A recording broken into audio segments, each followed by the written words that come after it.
Hey friends, welcome back to my channel. Welcome if you're new here. My name is Julie. I am a homeschooling mom of 5 and today's video topic is a fun one. I'm going to be talking all about our road trip, really just answering your questions. So I hate to sound like a broken record because I feel like I have made this spiel a bunch of times, but you know, if you're new to my channel and you don't know what I'm talking about, I'll just quickly tell you what we did. So our family of 7 went away for 3.5 weeks. We started at our home in like central Ontario. We drove up all the way to northern Ontario because Ontario dips quite a bit down into the US if you don't know your geography very well. And so we drove all the way to northern Ontario, across all the provinces, all the way to the west coast of British Columbia. Then we cut down through the states. I'll talk more maybe about what states we went through, but all the way back to Michigan, across the border back to Ontario, and went home. So we packed up our minivan and our pop-up trailer and we camped the whole way, did a whole bunch of little adventures, sightseeing and stuff, and that was our vacation.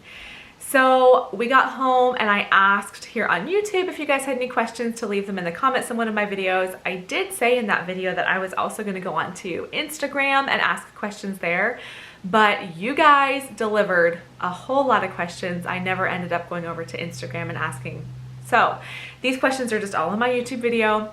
I'm going to go through and answer as many as I can today. This first question I'm going to answer is about the route that we took on this trip. So I'm going to do my best to find a way to show you the general route we took all the way from our home in Ontario, all the way out west and back again.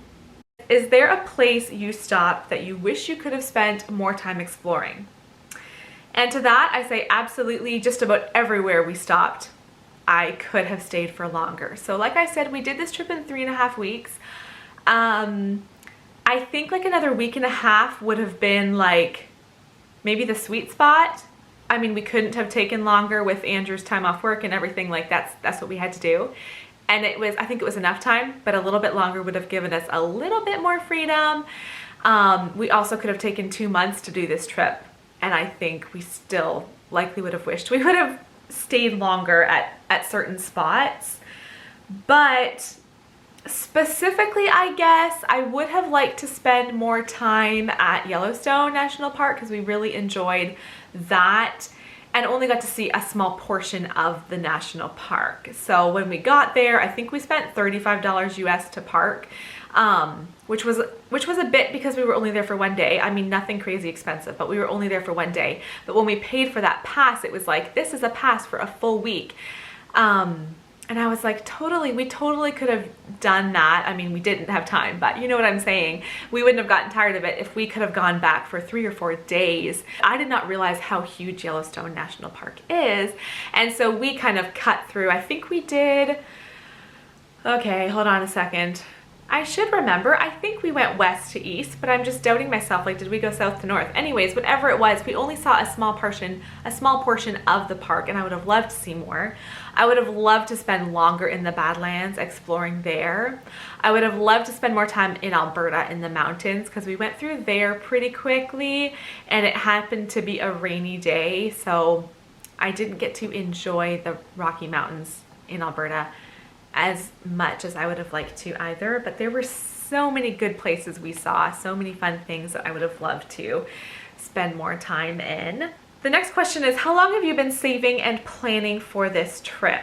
So I'm going to talk a little bit more about price because I got a lot of questions on cost and budget and all that stuff. But as far as how long we've been planning for this trip, so we've been talking for a few years about doing this trip, but we knew we want to wait till our kids are a little bit older. And so this summer, our youngest, Wesley, he was 4. And so we thought this is the perfect age. You know, he's almost 5. He will enjoy this trip and be quite independent. You know, we're not doing like diapers and naps and all that stuff on this trip. And so we figured this was the perfect time to do it. So we decided that this was the summer. I want to say it was around last Christmas time that we were like, yep, we're going to do this. And so we started casually looking for a camper. casually like thinking, okay, what we're gonna do on this trip, but it all still kind of like accumulates and ends up being like still packing a ton of that planning and prepping for right at the end. Like we finally bought the trailer, I think only 3 or 4 weeks before we left. And so then we started, okay, now like for real, like we have everything, we're going to go, let's start booking campsites. And so we were booking campsites right up until like the weekend before we left. So it's been a long time in our minds. For the Q&A, how much did the trip cost? I always wondered what a big trip like this would cost when you don't use hotels and keep food simple, etc. Okay, so I'm gonna go through and tell you kind of what the trip cost for us. So first of all, we bought a tent trailer, which isn't really, I don't think it's part of the trip cost because we're gonna keep that and use it for years to come. But that did cost us $2,000. And then we did some fixes on it, some little repairs it needed and updates it needed. So that was probably another $1,000. So the trailer was probably $3,000. As far as the actual trip goes, we spent, this is all Canadian prices, we spent $2,000 on gas. For food, we spent $1,000 on groceries, which is really almost exactly the same as we would have spent at home. So that's just like grocery stores. And then we did eat out some, but like we never went to a sit-down restaurant. 2 of our dinners that we ate out were hot dogs at Costco. One time it was Wendy's, and those were our only meals that we ate out. Other than that, it was we just have like ice cream here and there. We'd stop and get coffee. So I think our eating out that we spent was like $400.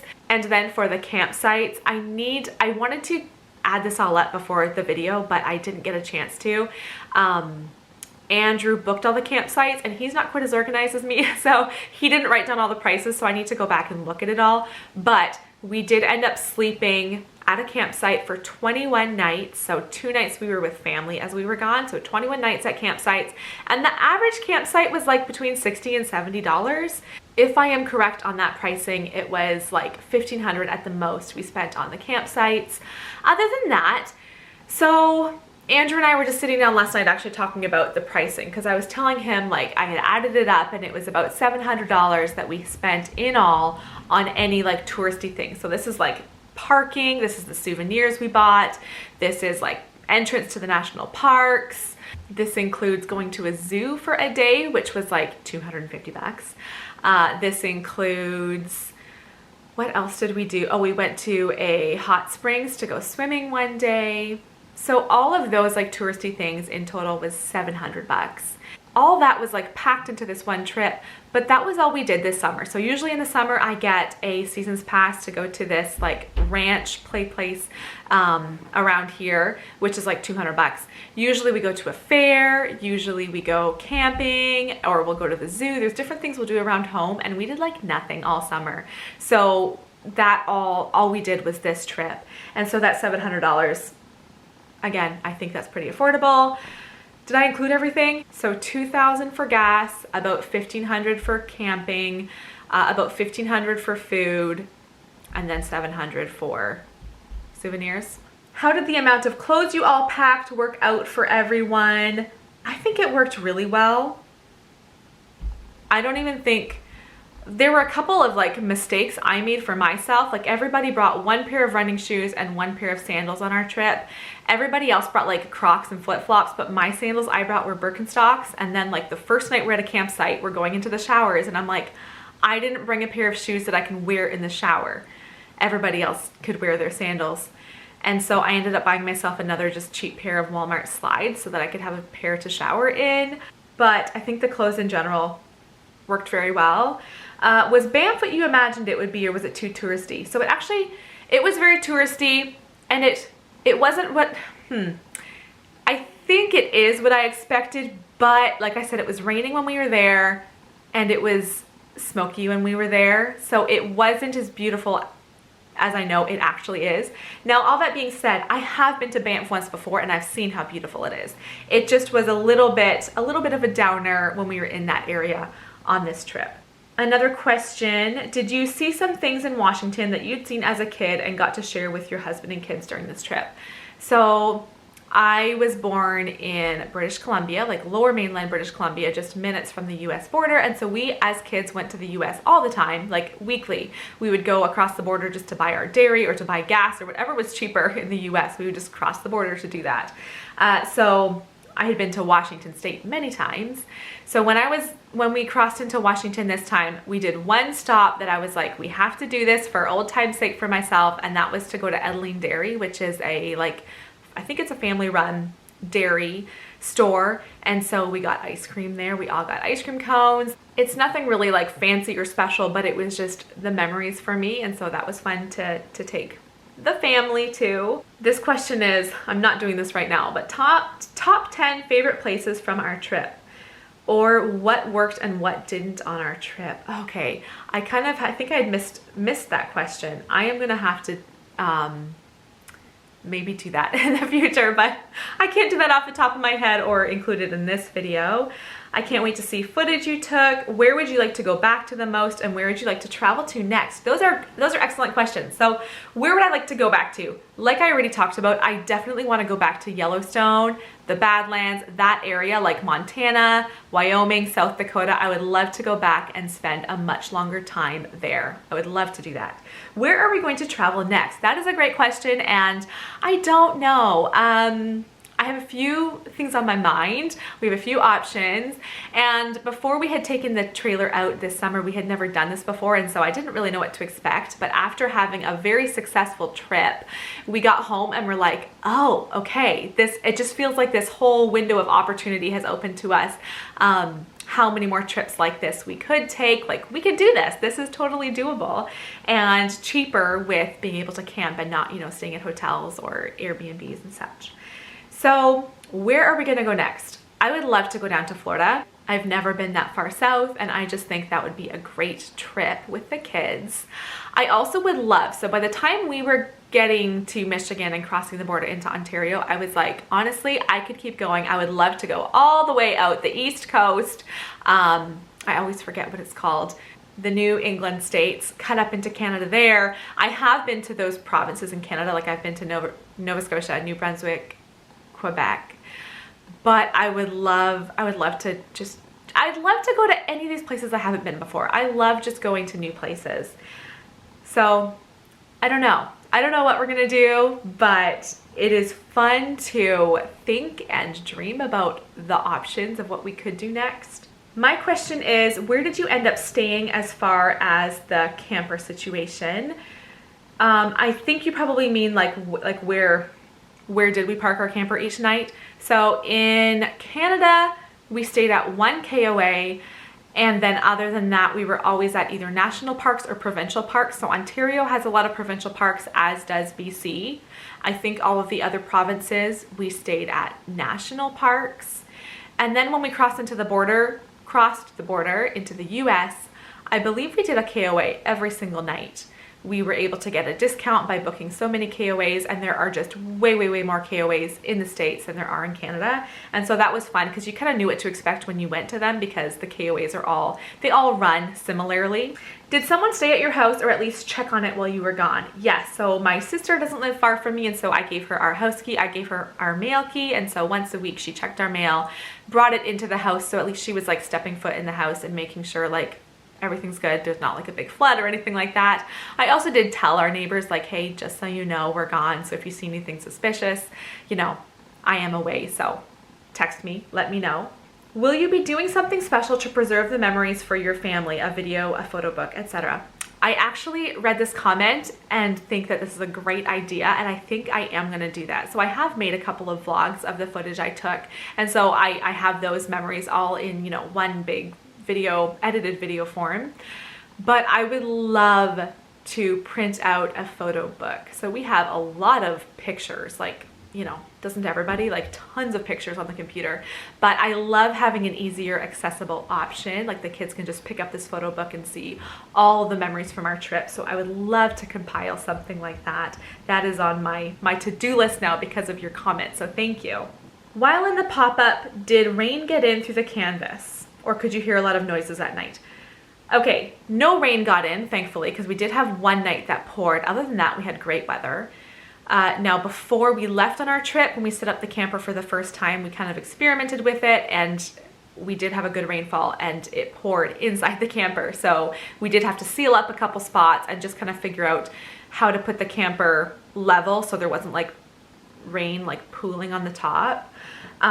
So we took care of those issues and no rain got in the camper. Could we hear noises at night? Yes. And I think I got used to it as the trip went on, because it probably took me about a week and the first week and a half, probably. I woke up through the night, every night.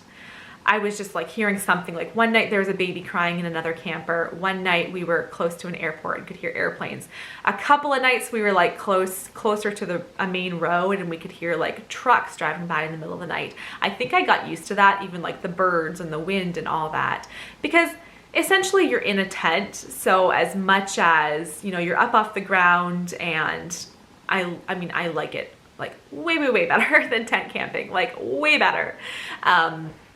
All of your shelter, like everything around you, it's still only about as thin as a tent. So I would say we could still hear a lot through it, but I think we got used to it as the trip went on, and I think we slept better. Although I will say when we got home, I think my sleep was much better. I felt like I was sleeping well in the camper. Like I would feel like I think I slept all night. And then we'd be driving, and there were a couple mornings at 10 where I was like, I am so tired. And so I think I wasn't sleeping as deeply as I usually would at home. Here's another question on cost, and then how do you plan out where you would stop each night? So that did take a lot of planning, and Andrew basically took over that whole thing. He did ask me like, hey, what do you think about this, driving this much a day? But we basically just figured what places we wanted to stop at. He found some extra spots maybe we hadn't heard of, like for instance, Devil's Tower we went to in Wyoming. Neither of us had heard of, but we'd seen that was a good one. We were looking at KOAs, so we'd see like, okay, we definitely want to stop at this spot this night. If we drive 3 or 4 hours, where can we stop here? I think it was a little bit tricky, but like I said, he really did the planning. And on average, so the whole time we were gone, we had to drive 3 hours a day on average to make the whole trip in that many days. And so we did have, I think we had 5 or 6 like 7-hour driving days where there was no reason to stop anywhere. We just wanted to get through that area. And then there were days where we would spend 2 days in a row in one spot, or where we'd drive 2 hours or 4 hours. So I know it was a lot of planning, but he would be able to explain how he figured that all out better than I would. Okay, so many good questions here. I have a few more. I'll try to get through them pretty quickly. So this one was talking about budgeting and how we saved and prepared financially for this trip. And that's a little bit tricky to explain. So, and then there was also another comment saying, I'm curious how, because you said this trip was budget friendly, I'm curious how it was budget friendly. So let me just quickly answer that. Was it a cheap trip? Absolutely not. I already talked about the price. Like, it wasn't a cheap trip. But to do this trip, camping is the part that is budget friendly, because, you know, $1,500 for camping, when if we were staying in hotels, it would have been thousands and thousands for that many nights. So that's why I said it was budget friendly. And how we saved and prepared financially. So I don't usually talk about budget. It's just not something my channel is really about, but we are not debt free. We do have a line of credit. And so we are actively working on paying that off. And so to be honest, we don't put a big emphasis on saving. We do have some savings, but we also feel like I would rather be regularly paying off debt than just be saving. And some parts of the trip we did have to save for, but parts of it, like the camper, for instance, we put that on our line of credit. I guess I'd been videoing too long. My camera just shut off. So I'm back. Many people put an emphasis on being debt-free, and that's great. But I also think this is a time in our kids' lives where I want to be able to do things like this. And so, you know, even if we're putting this on our line of credit and paying it off over the next few months, I'm okay with that, because I want to go on this trip. I think it is worth it, even if we are going into debt for parts of it, if that makes sense. I'm sure everyone has different opinions on that and different ways they run their finances, but that's how we did it. And so we bought the camper. And also, speaking of budget friendly, yes, I said we bought the camper. we could turn around and sell the camper right now. So yes, we spent $3,000 on it, $2,000 for the camper and $1,000 for fixes. I have every confidence that we'd be able to sell it for $3,000 now. So in that case, it would be like so, you know, so inexpensive of an option, but we did love it so much that we were like, no, we're gonna keep it because we're definitely going to want to take our family on more adventures with this camper. And then we tried just to be as budget friendly as we could as we were away. So like food, you know, we hardly spent any more on food, including eating out, than we would have if we were at home. We did only a few outings. We tried to find free outings as much as we could. Like we'd pay for parking, but then we would just adventure, you know, a free adventure exploring outdoors. So we kept it as budget friendly as we could. Just a couple more questions. Would you do a big trip like this again with the family? I think you guys can tell from watching this video. Yes, absolutely I would. What would be your next bucket list of trips and places to go? Okay, I kind of already answered that. Rachel's on here asking me a lot of questions. Did you go to the grocery store every week or just get everything for 1 month? Well, in our camper, we have a teeny tiny fridge. Maybe a little bit bigger than that, but like it's small. It had like 3 small shelves on it. And so we went to the grocery store about every 3 days. Sometimes we could push it to every 4 days and just like cram like cheese and meat and eggs and like frozen veggies and just as much as we could into that fridge. We also had a cooler, but like that doesn't keep things cool for a super long time. We mostly left the cooler for like breads. So definitely not optimal for the budget. Just we bought a lot of like snacky, ready to go, like lots of granola bars and like little trail mix pouches. So I did buy more convenience items that aren't as inexpensive as what I would have been buying if we were at home. But yeah, 3 or 4 days we'd go to the grocery store. Okay, I think that's actually all my comments. I'm looking and I had some really nice, you know, encouraging comments, but I think that's the end of my questions from what I can tell. But if you have any more, leave them down below and hopefully I can get to those as well. Thank you for watching. I hope you enjoyed hearing a little bit more about our trip, and I'll see you guys next time. Bye.